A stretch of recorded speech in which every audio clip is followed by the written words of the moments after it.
What is up, and welcome back to another episode of Blood and Beer, the show where we talk blood sport and we drink beer. I'm your host, Matt, and as always, we've got some MMA to talk.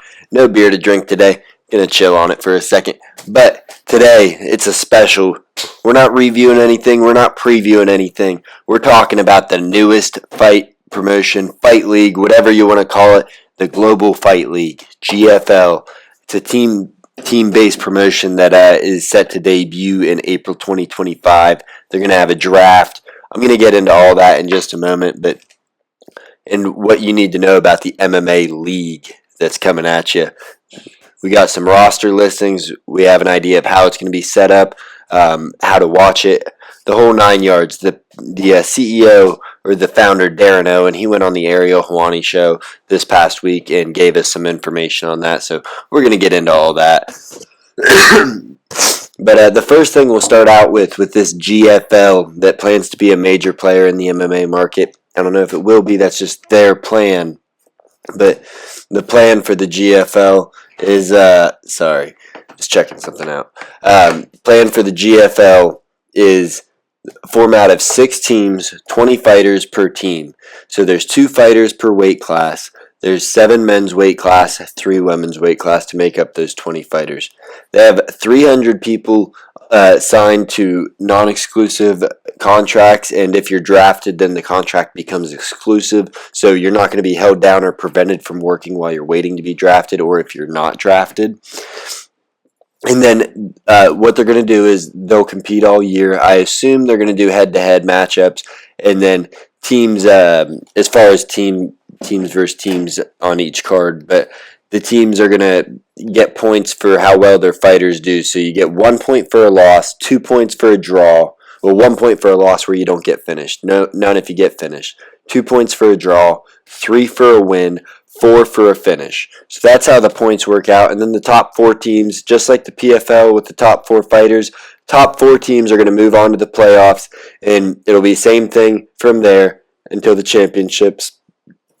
Now, one thing cool that they're doing with this, they're going to do a draft so everybody has a fair chance to get, the fighters they want. It's going to be pretty even talent pool unless you have shitty people doing the draft. But they're doing a 50-50 revenue share for the TV deal if they get a TV deal. Problem is, right now they don't have a TV deal. They plan on streaming this product on their app if they don't get a TV deal. And that's where all the revenue is going to be coming from. So if it is 50-50, now there's guaranteed minimums that these guys are going to make as well. So if the revenue share does not match up to their minimum, then they'll just get their minimum. But if it's 50-50, we're probably not going to see them have any revenue or any profit for the first couple of years, especially the first year. They're doing a proof of concept just to show everybody what they have, what it's going to look like. But along with the 50-50 revenue split, they're also going to be offering health insurance to their fighters and a retirement package to their fighters. But again, they could run out of money really fast if they don't have a TV deal, hoping that you can secure the viewers just by getting the hardcore fans like myself, like you guys watching this, hoping that you can get viewers on your app to download the app and remember to tune in for each card. That's a little something different. That's a little tougher to do.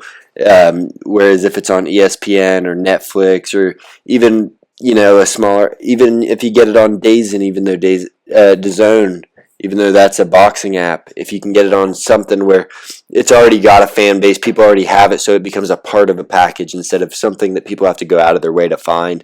I think that would be a lot bigger deal. But yeah, we're going to keep moving along on this GFL thing. So aside from the TV deal not being done yet, planning on doing it on their app, I don't love that idea. But they came out with a list of some of the top names of the fighters that they have signed, and I'm going to read it off to you. Let me know what you think about these names. I have my own thoughts. So we have Tyron Woodley, Luke Rockhold, Vanderlei Silva, Frank Mir, Anthony Pettis, Gegard Mousasi, Benson Henderson, Kevin Lee, Andre Arlovsky, Fabricio Verdum, and there's several others. Former PFL champion Lance Palmer is one of the guys that's on there. I can't think of everyone off the top of my head, but a lot of recognizable fighters. A lot of fighters that are old as dirt or they're completely washed. Gegard still might be closer to his prime than any of these other guys. Benson Henderson can still fight. I don't think he's as good as he once was, but he can still fight. But Tyron Woodley went out of the UFC on a 6-fight losing streak. Luke Rockhold, he did not look good towards the end of his career. He had a fun fight with Paulo Costa, but Paulo Costa is really not that good, and he looked sloppy as hell. Vanderlei Silva is 49 years old. Kevin Lee, his knees are absolutely wrecked, but he is looking to make a comeback. Anthony Pettis, that dude is getting a paycheck. He goes out there for these other promotions and looks like he just doesn't even want to put on a show. Gets paid his paycheck and dips. He's a big name, not a big performer. Kevin Lee's knees are gone. Andrei Arlovsky, old, done. Frank Mir hasn't competed in fucking forever, and he's old as hell too. Fabricio Verdum, he testified in the UFC court case that he has a cyst growing on his brain from brain damage from fighting in the UFC. And a lot of these guys that are on this list have testified in court that they suffer from brain damage from their fights in the UFC.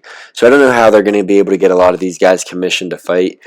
For me, I think you'll be able to draw in some casuals with these names, but none of them were like gate record number gate setters or anything like that. So I don't know how that's going to work out. And they're old. A lot of the hardcores aren't going to want to see these old dudes go head to head. We're not going to want to see them look bad, look unhealthy, someone get hurt when they shouldn't. It's great they have health insurance, but I don't know.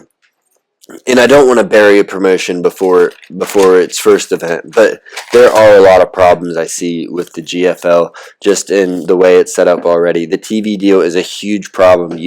The app method doesn't work if you're starting from scratch. It's not going to work with your own app. Power Slap, I think, tried it, and they even had to get a TV deal.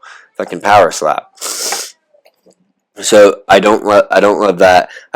I'm not a big believer that the team aspect can work in MMA. We've seen this before back with the IFL, which eventually failed. It was a fight league where there were teams, and the fighters in those leagues, they really loved the IFL. They loved their team. There's a lot of camaraderie with that. But with the way the teams are set up for the GFL, it's a little bizarre because they're not going to be forced to train with their team. They can stay at home, train wherever they want. So they're not going to actually have to compete or train in the city that they're representing. So that takes a lot of the team element out. I feel like if you're going to do a team, you have these guys sign up for it. Say, if you sign up for it, you're agreeing that you're going to go here and you're going to train out of this gym all year or for this season. That's how you got to do it, because then the guys are training together. The best are training with the best on the team. The camaraderie, it helps bring you together versus just having random dudes fight in this collective of people that are wearing this colored shorts. All their points add up into something, but they're not actually a team because they don't train together. They have different cornermen. They probably never even met each other, that kind of thing. I think it works a lot better if they're all in the same gym and it's just a stipulation. But to do that, you kind of have to have up-and-comers, guys that aren't set in their ways, and you have a ton of old dudes that also are not going to go out there and want to put it all on the line against a top rising vicious contender. They're not going to want to do that, and they're not going to want to do it for their team because they're just in this for a paycheck. So the passion isn't there for these old dudes. I don't love that either. So I don't think the team collective is going to work with the age, with the way it's set up, people being spread all over the place. They're going to say you're on this team, but I mean, it's just because you wear that colored shorts is pretty much what it's going to come down to. And like I said, the 50-50 ad revenue, or the 50-50 revenue share, it's great in theory, but if you don't have 50% of zero is still zero. So I don't know. I just don't think the fighters are going to be passionate about this. The old dudes are already out of it. I mean, they're doing it for a paycheck.